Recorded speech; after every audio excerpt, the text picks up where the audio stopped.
Hello, this video's for our class on the 14th of April. It's about macro models. We've been doing this for about a month, wondering how long it will go on. I think you have to be in a regular schedule. An essayist by the name of Lance Morrow wrote a good essay on how do you get through this being sheltered like this. His idea is you have to have a regular routine. So I get up 3 a.m. if it's early. If I sleep in 4 a.m., I know you won't do that, but you'll, of course, be up by 5 a.m. Have coffee. You should do regular exercises. And then Morrow says you just can't lie around in your pajamas all day, though it's tempting. Uh, Dress in your normal clothes, shave, do the normal primping. Look at all this hair work that I have to do in the morning. Then get out and do some stuff. I walk about 4 miles a day. It's good for me. They're cutting off the trails where I can walk. I see they closed by the reservoir by my house. It was 58 miles of trail. Close that off. But there are other places you can walk. And then, well, if you have a yard like me, there's a lot of gardening and things you can do. So, for instance, today I've got a dump truck delivering 10 cubic yards of mulch. Well, how much is that? It'll be a stack about 6 foot tall, and the circle that makes the footprint of this mound will be about 10-foot diameter. So I got to put all of that mulch out in my yard. Then you have to have regular things you do indoors. You might not want to do what I do. I watch Red Zone a lot. The NFL's an NFL program that I like. And then maybe I need your advice on this. It seems like I'm the only person in America who hasn't watched this documentary, Tiger King. I even saw it brought up at a press conference with the president, where people are asking President Trump if Joe Exotic should get a presidential pardon. So I'm thinking maybe that's what I should watch. Maybe in the discussion part, Blackboard here, you can tell me if you've seen it, if it's worth watching. Should I spend my time on that? Now let's get to our topic for the day here, macro models. Uh, this is this is modeling how does Washington work? Where is power and how does the process work? Uh, think of a model as a simplified representation of some piece of reality. The world is complex. Washington's a complex place. A lot of different things going on. Modeling has the idea that why can't we simplify and let's get all the static out. Let's get the main parts and say what the relationship are of those main parts and how the process works. That's what good modeling is. If we have a good model, it's isomorphic, meaning the major parts of the reality we're modeling, the major parts are in there, and the relationship that these parts have with each other and how they interact, that accurately reflects what's going on in the world. So I'll give you some models, and I wonder if you think if any of these are at all isometric or isomorphic, and if you would accept them. Now let's start with the first model, the model that my kids are taught in elementary school, and I think most Americans would think this accurately models, or at least they're taught that in school that this accurately models how Washington is supposed to work, the Democratic model. In the Democratic model, we have the people out here. I'm representing that as public opinion. They have certain views about what should happen to government and what they want done, and then their views pass into government here.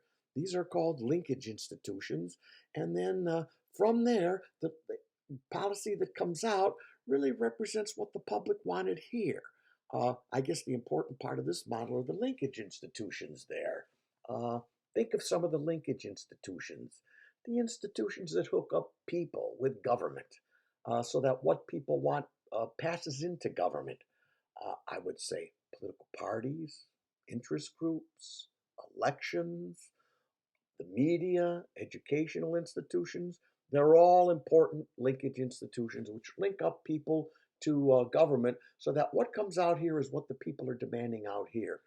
This is in a modern world about as close as democracy as you can get.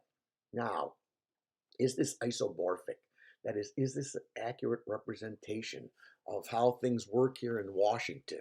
The way you probably want to assess that is you look at the policies that come out here and you compare them with what people demand here. Do they are they alike? To the extent that they're not alike, you think, nah, this is not an accurate depiction of Washington. Something besides what the people want passing through linkage institutions is what makes policies come out of Washington. So you could put that aside. And okay, I have some other models if you don't like that one. Uh, how about this model? This is the elite model. And we have public opinion here, but you see, public opinion doesn't have arrows going into the government because what the public wants is really not important. It's what this group called an elite wants. They're the important ones. Elite usually defined as a small group.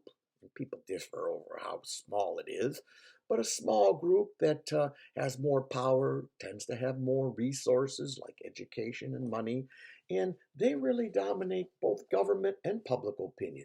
So we have this arrow over here, meaning the elite shapes public opinion. Elites want the public to think like them so that the things that come out of government that the elites want are a coincident with what they're thinking they want. And think of how the elites dominate public opinion here. What are the things that the mechanisms by which elites dominate public opinion? Well, how about the media? Do you really think common people without highly educated people of the overclass run the Washington Post or the New York Times or any of the electronic media? Those are all elites that are deciding what's on the media and what shapes public opinion. Do you think that common people and not elites run universities or run educational school systems like Howard County public schools where I live or private schools? That's not the case according to this model. Elites dominate that. Uh, Elites dominate the public in many different ways. They dominate the economy. They dominate corporations. They run corporations and have a big interest in ownership in these corporations. So, according to this model, it's the elites that are in charge. They shape public opinion, but they don't have to rely on being successful at shaping public opinion. They've got this arrow here. That arrow there is elite. They are connected right into government. Elites have power and they can exercise that power strictly. Uh, it's not common cab drivers that get to be members of Congress or get to be in the executive branch high up that decide how the Department of Agriculture works. Uh, it's people it's not non elites that get on the Supreme Court. So you get the idea here that elites dominate American society and they dominate government here directly, even without recourse to try to shape public opinion. So that the policies that come out on this model, the policies that come out are what the elites want and not necessarily what the public wants. That's what the elite theory says. Now, when we ask Americans, is this place a democracy or not? A majority of them say, well, I don't think small people like me dominate what happens in Washington. It's small interest looking out for their own group. That is, there's an elite that dominates Washington. And remember when we talked about populism? Populism was this idea that America should be a democracy, but let's face it, it isn't a democracy. Small people like me don't run the place. There's an elite that runs the place, a small group that dominates things. And populists are people that have come to the conclusion that elites run the United States and they shouldn't. The mass of people should. Lincoln was right. Government should be of the people, by the people, and for the people. So when people come to that conclusion that America should be a democracy, but it's not, they feel a resentment and an anger. And those emotions mobilize them into politics, meaning they don't pay attention to that mound of mulch in their yard work. They do some of that, but they also pay attention to politics. They watch what's going on, they contribute money, they vote, they become politically active, they call members of Congress. Uh, Populists are people who have been mobilized into politics because they believe the Democratic model should be the model, but it's not. And it takes the form of elites attacking, elite power being attacked by populists. It takes that attack mode. A number of books have been using this concept of populism in trying to understand Western societies, the United States and Europe. I think John Judas's book, The Populist Explosion, it's on my list of readings. Was for many decades the premier political writer in the New Republic. Some of you might have read the New Republic from your critiques. And his book says what's going on in the United States with this populist mirrors the same thing that's going on in Europe. In the UK, it took the form of Brexit. In France, all the traditional parties are being pushed aside as the kind of yellow vests have become powerful. In Eastern Europe, we have the same kind of populism that dislikes an elite that begins to dominate their societies and pushes away their traditions. That would be John Judas's use of populism. Uh, I had mentioned to you I was reading a book that came out in January by Michael Lind, Lind, the New Class War. Uh, he's been developing this idea of populism for decades. I've been reading his essays, and now he has a full length book. His idea is this, that in fact, America used to have democratic pluralism. We'll get to that in a second. Oh, from about the time of the rise of the progressive movement up through Franklin Roosevelt, up into the late 60s and 70s. That is, masses of people that were downscale had big input through unions and their churches into government, and so they had a big say in shaping government. What happened is it has become replaced about in the 70s and 80s by what he calls technocratic neoliberalism, in which he uses the term overclass instead of the word elite, but they're both interchangeable. He thinks there's an overclass that runs the institutions in America and not this dispersed kind of power in which common people have so much input into it. Who's the overclass for Michael Lind? Well, he says it's about 10 to 15% of the population. They are the result of their universally credentialed managers and professionals, the people that run our big bureaucracies and our corporations. Professionals like lawyers and journalists and authors and artists and professors. These are the people that have come to dominate American society. And mass Americans realize that and don't like it because they think this overclass uses their power for their own interest rather than for the interests of mass Americans. Uh, Example of that is this idea of technocratic liberalism.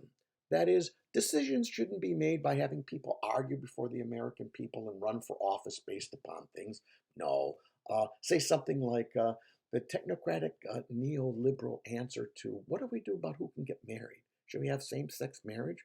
We never had a debate in which people ran for the Senate on that. It was imposed by the courts.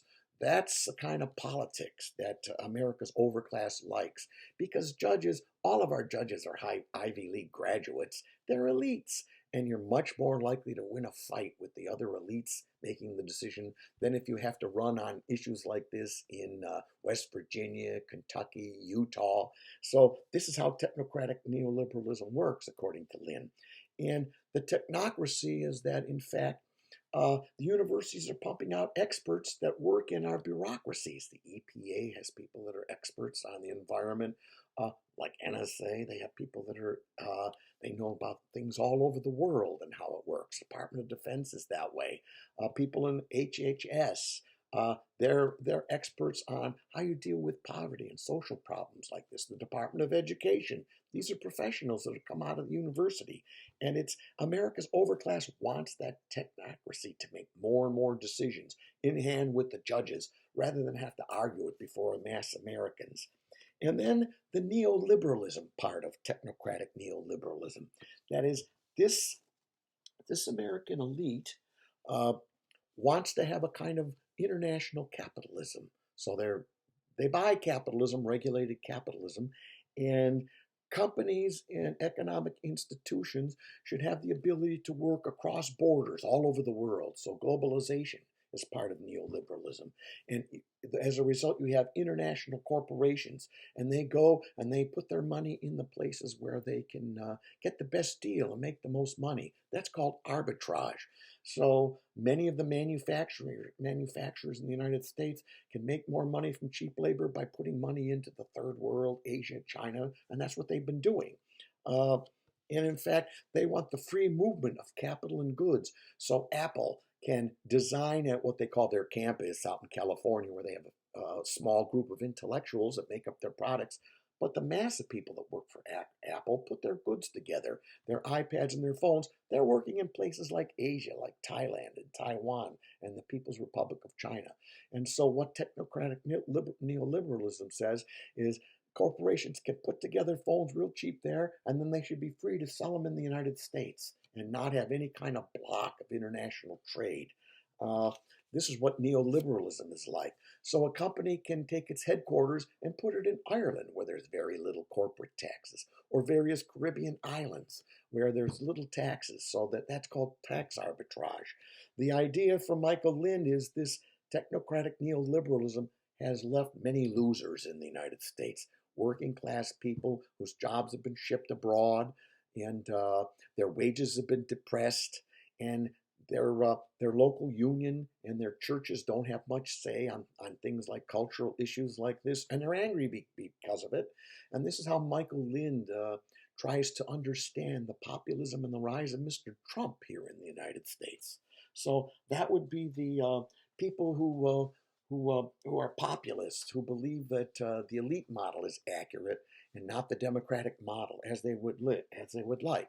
Now let's go to another model, pluralism. In this model, this was a model that was popular when I was in graduate school. Professor Dahl was one of the main proponents of it. You have public opinion out here, but the public can't directly affect government very much. There are these intermediate organizations all over. The United States is pluralistic. There are many centers of power, not one small clique like an elite theory. And we have some of the centers of power. They're interest groups, many of them in Washington. The executive bureaucracies, the Department of Defense, EPA, these are all power centers in the United States.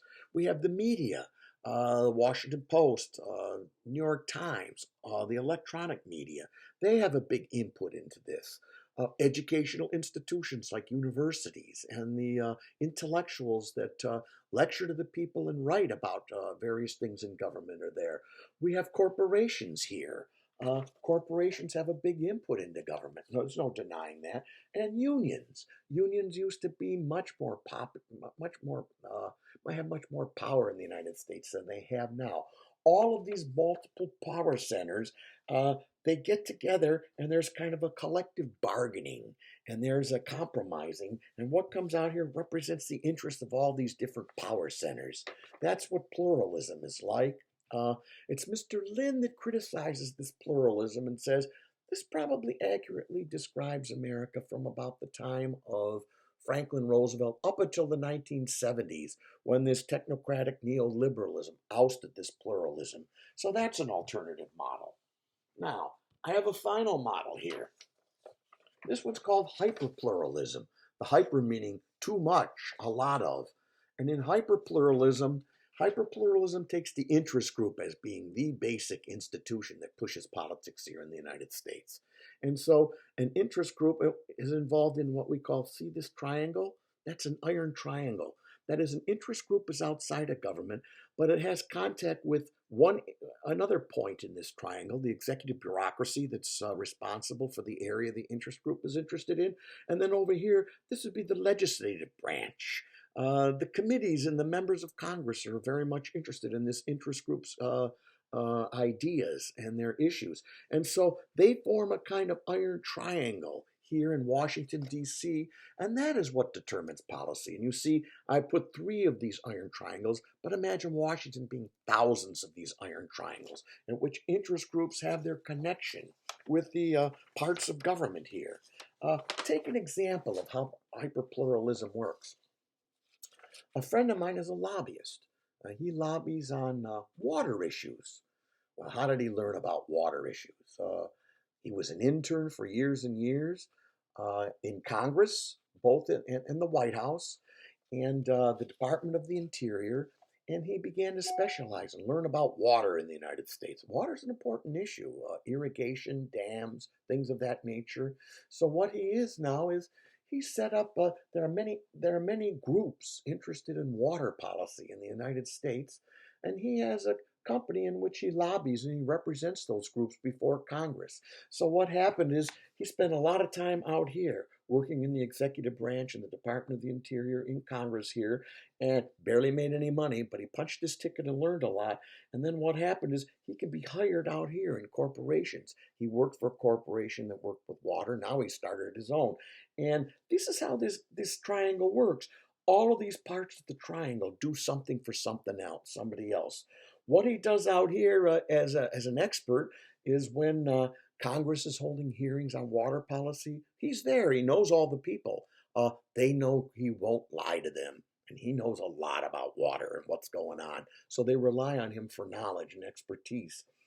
What he wants out of them is he wants policies that will comport with the organizations that pay him, that want him to participate in water.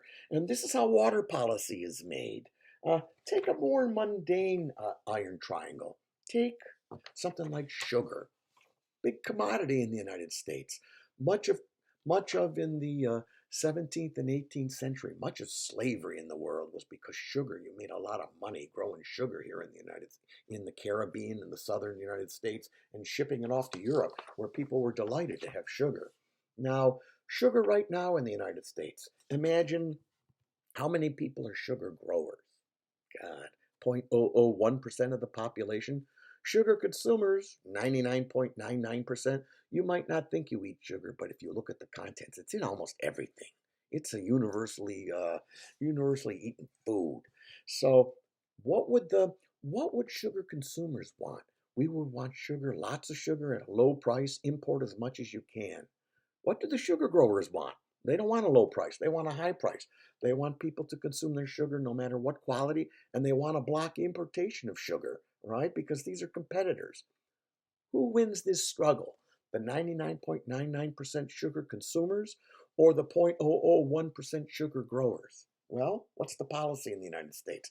The policy in the United States is that the price of sugar is propped up by the federal government, and there's a strong quota keeping sugar out of the United States. So it looks to me from sugar policy, the sugar growers win. The 0.001% win the game in Washington. The 99.99% lose the game. And then the question becomes, how could that be? How could that be in a democracy where the 99.99% don't get their way and the 0.0001% get their way? It was Mansur Olson, a professor, used to be at the University of Maryland, who wrote a book, The Logic of Collective Action, in which he showed how a small interest group can defeat the mass of people out there in the general public because that small interest group, this issue is so important to them. To that small number of sugar growers, having that sugar policy means millions of dollars in their pockets. But for out there, the sugar consumers, I've seen it estimated that if we change the sugar laws in the United States that allow free importation and the price to fall, that the average American family would save $55 a year in their grocery bill. Well, gee, take me. I could be upset that those sugar growers win this fight and that the 99.99% interest is pushed off to the side.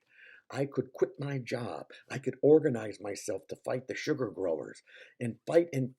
I'd probably lose. But if I won, I'd save $55 a year. Is that incentive to me or to anyone to fight these sugar growers? We have little incentive, this large group, but each of us pays some money and multiply it by 320 million people, and that's funneled to the interest growers. That concentrated interest is why they win the game.